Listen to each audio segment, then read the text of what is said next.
I thought I'd post this to alert young men to the dangers of rushing into marriage. Let me first say I recognize my ex-wife likely had some unresolved mental issue back then that caused her psychotic behavior. I hope for her sake and for that of her children that she is now well. With that said, my experience with her was nothing short of a nightmare. This started back in July of 2009 when I met her at the annual auto show in our area. She was hired as a model by one of the car companies to look pretty, pass out literature, and pull people into their area to talk about vehicles. She was so hot. I was immediately under her spell.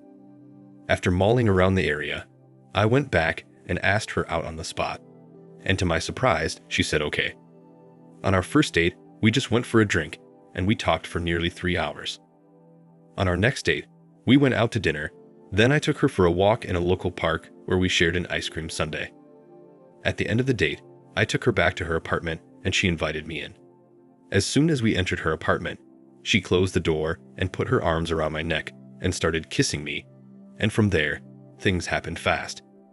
I'll spare the details, but you know what I'm talking about. From that point on, we spent every night together at either her place or mine, and 11 weeks later, she ended up pregnant. I was nervous, but so in love.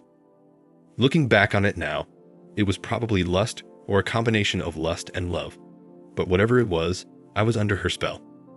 I immediately proposed to her, and she said yes. Now keep in mind, at this point, neither of us had met each other's families or even friends for that matter. Our first introductions with each set of parents went something like this. Hi Mom and Dad, I want to introduce you to my lover. We've been dating for the past 2 months. We then told our parents to take a deep breath and relax, and then we told them we are pregnant and are getting married. Of course, our parents were shocked and very upset by this, and neither set of parents wanted us to go forward with marriage. Oh, by the way, at the time I was 21, and she had just turned 20. I had been working in retail for nearly 4 years and built myself up to an assistant manager, and my girlfriend didn't have a steady job, but was doing contract modeling work and also did food sampling in grocery stores. For weeks, our parents tried to convince us to let things rest before we rushed into marriage, but we didn't. I moved her into my apartment, paid the cancellation fee on her place, and took over the payments on her car. A month later, we got our marriage license, and a week after that, we were married by the mayor. Our parents threw us a really nice reception dinner and even hired a DJ.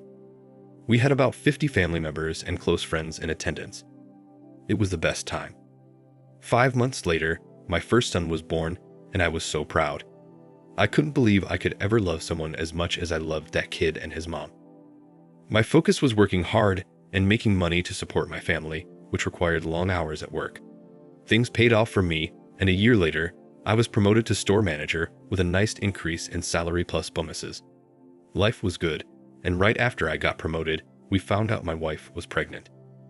I again was so excited about having another child, and we celebrated with family. By this time, both of our families were totally blended, and we were all like one big happy family. It was great. I was living my dream and couldn't be happier. Our second child was born, and it was another boy. Things were going so well, and my happiness level was off the charts at this point. Then everything came crashing down on September 16th, 2012. It was a beautiful late summer day, and I thought I would take the afternoon off and surprise my wife. To keep the surprise, I talked to her just before leaving the store and told her I'd be home around 6 p.m. She sounded disappointed, and we talked next about what she was going to fix for supper. I left the store a little after 1 p.m. and stopped by a local grocery and bought a bouquet of flowers and headed home. When I got home, I noticed a car parked in front of our apartment, right beside my wife's car with the rest of the lot empty. I don't know why, but I instantly had a bad feeling. Something wasn't right here. I just talked to her, and she said nothing about someone stopping by, and I didn't recognize the car. I parked down the lot from our place and walked up to our front door. It was a beautiful day, so my wife had the living room windows open. And as I got closer, I heard voices coming from the window. I clearly heard my wife giggling and talking to a man. I next moved to unlock the door, but didn't. Something told me to go back near that window and listen, and when I did, I heard my wife and this guy making some romantic sounds. They weren't engaged in the act yet, but were getting close. I was out of my mind with rage and about to barge into the house to beat the living daylights out of this punk. But again, something stopped me before I put the key in the door. Standing there, I decided to call 911 instead. I walked away from the windows not to be heard. I told the operator who I was, gave my address, and explained why I was calling. The operator asked what was my emergency, and I told her I was about to confront my wife and her lover and was afraid things would go poorly. She told me to be calm and to not do anything rash that I would regret later. I appreciated her talking to me as it calmed me down a little. She offered to stay on the phone until a policeman arrived, but I told her I'd be okay. I waited a couple minutes and the officer hadn't arrived yet, so I decided to open the door and walk in on them with the flowers in hand. As I opened the door, my wife and her lover jumped off the couch, fully naked. My wife dashed back to our bedroom and slammed the door as this scrawny naked guy stood in front of me. I was standing between him and his clothes, and I just started yelling at him at the top of my lungs. He was silent and had a petrified look on his face. I was about to start smashing him, but thankfully, before I did anything stupid, the officer knocked on the door and I let him in. As I stepped away, the guy ran over and nervously started putting on his clothes. I talked to the officer and thanked him for coming, and told the officer this man was intruding in my home, and I wanted him to be taken away and arrested. The officer told me to calm down and let him ask the guy a few questions. The first question he asked him was what he was doing in my apartment. The guy replied he was there visiting my wife. The officer next asked if he was invited in, and the guy said yes. The officer then asked me if my wife was present, and I told him she was in the bedroom. I went and knocked on the door and called out to my wife to come out, but she didn't answer. I knocked again, and she said she wasn't coming out, and that she was sorry. She was hard-sobbed crying at this point. With this, the officer called out to my wife and said, "Mrs., I need you to come out of the bedroom for a minute as I just have a couple questions for you." As he said this, I heard the baby crying in our kid's bedroom, and walked in and picked him up and started to console him. My wife then came out of the bedroom fully dressed, looking down and crying. The officer asked her name, and she gave it. He then asked her if she invited the guy into our apartment. She was quiet and didn't say anything. He then asked her again, saying he needed to know before he could release the guy. My wife replied no. The officer repeated, "Ma'am, you're saying you did not invite this gentleman into your home, and he is trespassing." With this, she started crying and again didn't answer. The police officer spoke firmly and again asked her to respond yes or no. This time, she admitted that he was a friend and that she had invited him in. The officer then asked my wife and I if this was the apartment we shared together, and we confirmed that it was. He then explained that since the guy was an invited guest, no crime was committed. He then asked the guy to leave, which he quickly did without saying anything but "Thank you, sir." It was a surreal scene with me holding the baby, my wife crying, her lover slipping out the door, and the officer filling out his report. I'll never forget how I felt. The officer suggested to me that it would be best for one of us to leave the residence. I told him I would be leaving, but asked if he could stay until I could pack some things, and he agreed. Hearing this, my wife became hysterical. She latched onto me and started begging me not to go. I was still holding the baby, and the officer told her to back away, which she eventually did. She then sat curled up in a ball crying on the same couch where she was just laying with another man. While packing, I called our mothers, told them what happened, and asked them to come over as soon as possible. They both arrived within a few minutes. Seeing them, my wife started repeating, "I'm sorry, I'm so sorry," over and over. My mom had my toddler son with her, and he asked why mommy was crying, which broke my heart. I told my wife and her mother that I was taking both kids with me as my wife was unfit, and we would be staying with my parents. My wife pleaded with me to stay, but I refused. Then my mom and I, the two kids, and the officer left the apartment. It was the darkest day of my life. My wife called nonstop, ugly begging me to come home, but I ignored her. A few days later, I met with her at my parents' house. I sent the kids to her parents and had my parents on standby in another room as witnesses. I asked her who this guy was, when and how she met him, how long they had been having intimacy, how many times, and other questions along those lines. My wife just started crying again and telling me she was so sorry and how much she loved me. All the normal bull you expect from a cheater. She then started offering me some limited info, and I knew immediately she was lying. She told me this was their first and only time. I called BS and said she was too comfortable with him, that there was no way this was their first time. She cried and said it was actually their fourth time, and they met at a store. I asked her what store, and she told me the name of a grocery store 13 miles away. I asked her when she went there, and she said a month ago. I knew this was BS as well, as we have 4 grocery stores within 5 minutes of our apartment that we shop at all the time. I then remembered she had a job handing out food samples at that store last year. I told her, "You met him last year when you were out there working, didn't you?" She again started crying and said yes. I asked her if she had been doing this guy since then. She said no, they had just gotten together a month ago. I again called BS. She swore up and down that was the truth. At this point, I was getting nowhere with her, so I ended the meeting. She again begged me to come home, but I refused, stating I still needed time away from her and would be keeping my kids with me.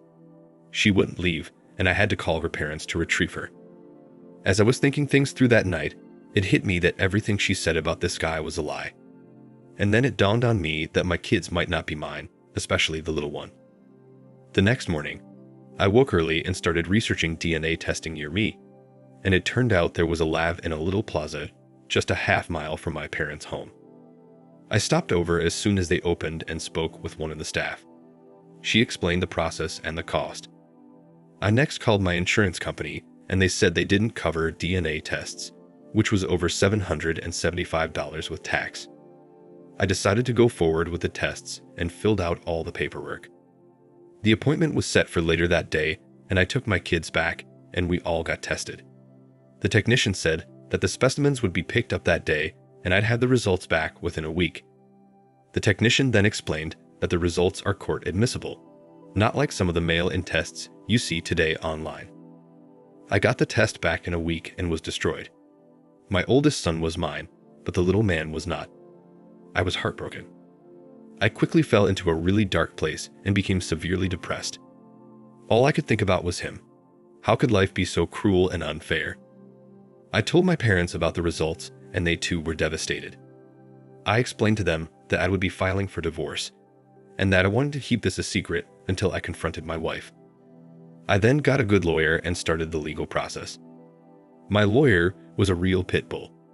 She convinced me to not only move forward with the divorce and challenge of paternity, but also pursue the jerk, as she called him, for alienation of affection and paternity fraud. By this point, my wife and I had been apart for nearly 3 weeks, and she was begging me daily to come back home and recreate our family. At the suggestion of my attorney, I arranged another meeting with my wife at my parents' home, and there I confronted her with the DNA evidence. She tried denying it at first, saying it was wrong, but then admitted it was true. She then tried guilting me, saying, "He's your son, he loves his daddy, and you can't abandon him. You're on the birth certificate, so he's yours." With that, I told her that's not all that matters, and then handed her divorce papers. I then advised her that I would be filing a lawsuit against her and her lover to get my name removed from the birth certificate, and would be suing both of them for fraud. With this, she started begging and pleading again, saying she would never give me a divorce as we were soulmates. I shut that right down and told her she'd better get with her lover and work out a plan, or I'd be seeing both of them in court. I told her to leave, and she refused. So again, I had to call her parents to come over and get her. With that, I called my attorney to let her know about the meeting, and she said I handled things well, and now we just wait until the hearing. My lawyer told me hopefully she'll wise up and sign the divorce paperwork, and the jerk will voluntarily come forward and accept paternity and settle the alienation of affection lawsuit without going to court. He was served papers 2 days later. What I did next was probably not so smart. My wife had been posting on Facebook about our situation without being totally truthful. She was telling people I was angry with her and had taken the kids and made her move out to her parents. I was getting messages from everyone asking me what was going on. So instead of answering each one privately, I made a detailed post on my Facebook, explaining why we were separated, who my wife cheated with, and that I was not the father of my youngest.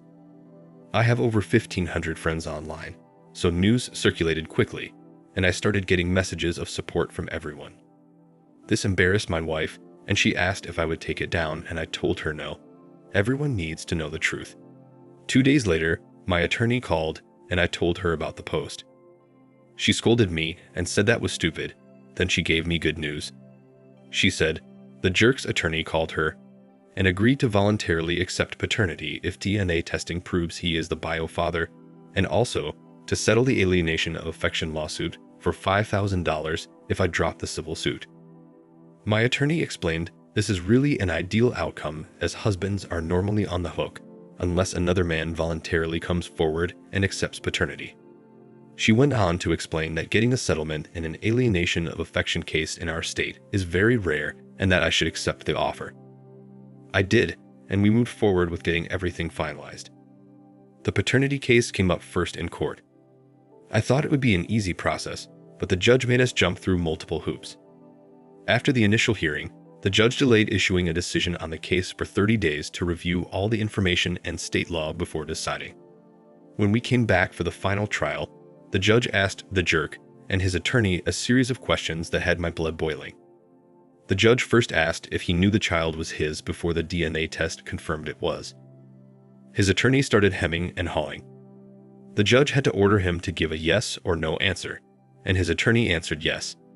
He then asked when he knew, and the attorney responded that his client knew about a month after birth. The judge then asked how he knew, and the attorney responded that my wife told him.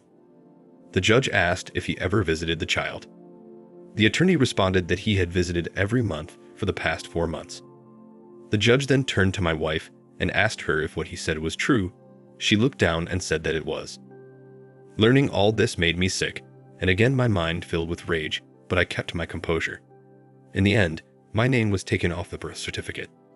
We then convened a meeting in a side office at the courthouse where we signed the settlement papers, and I was handed the $5,000 settlement check by the jerk's attorney. It was all finally over, and I felt a sense of relief as I walked out of the courthouse. While I felt happy at first, a deep darkness soon filled my heart when I realized my precious baby boy was no longer mine. I felt so terrible that I sat in my car for over 2 hours before I could muster the strength to drive away. When I got home, I laid in bed and was staring at the ceiling and didn't get up for 12 hours. My wife was a monster, and by that point, I looked forward to divorcing her and getting the witch out of my life, but giving up that baby was the hardest and worst thing I ever had to do. Our divorce was final 2 months later. We split custody 50-50, and I returned to the apartment and lived there until the lease expired. My ex and the kids lived with her parents. I paid her partial child support and 1 year of alimony. I know this part is not fair, but I was fine paying it as I wanted to make sure my kid and his little brother were well taken care of. Unfortunately, the saga with my wife did not end there. Instead, she started stalking me right after the divorce and did so for nearly 3 months. She didn't do anything crazy. It's just that daily she'd show up at my store and sit outside in her car. She'd do the same when I came home. Oftentimes, she'd be in the parking lot sitting in her car or would show up shortly after I arrived. Also, during this period, she would text me multiple times a day, saying she loved me and the kids miss me. I never responded unless it was regarding my kid. She also sent me 2 long emails and a 17-page handwritten letter professing her love and sorrow, and saying all the things she would do for me if I would just give her another chance.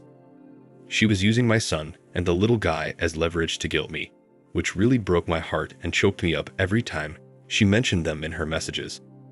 I spoke to her parents, and the 3 of us tried to rationalize with her, but it didn't work. Things all came to a head one day when I arrived home from work and she was parked outside my apartment with both kids in the car. Seeing them, I walked over to the car and she got out holding the baby in her arms and my son by his hand. She said the boys missed their daddy and wanted to see me. I asked her what she was doing, and with that, she started crying, handed me the baby and my son, and drove off in her car. I called her parents to tell them what happened and to let them know I had the kids. I told them I'd keep them for a couple of hours and bring them back before bedtime. When I went to drop them off, her parents told me she didn't come home, and they can't get a hold of her. She never came home that night, and never returned any calls or texts. She finally came home at 11 a.m. the following day. Everyone was worried sick about her, thinking she may have harmed herself. That evening, her parents and I had an intervention meeting with her and demanded that she go to therapy. She did, and it seemed to help her as the stalking stopped and she settled down and focused on being a mother. To bring this story to a close, I'm remarried now to a great woman who I met through work. We had a little girl last year and were very happy with each other. Shortly after I got remarried, my ex-wife announced that she was pregnant with a guy she had been dating for just a couple months. Sound familiar? They ended up getting married, and he's actually a really good guy. We talk a couple of times a month when I drop off or pick up my kid. He's a good stepdad to my son and the little guy, which is a huge relief to me. My ex-wife seems to be settled and happy now too, and I am happy for her. The sad thing is, her relationship with her now husband all started with lies. She initially told him I was the father of both kids, and that I left her to live the single life.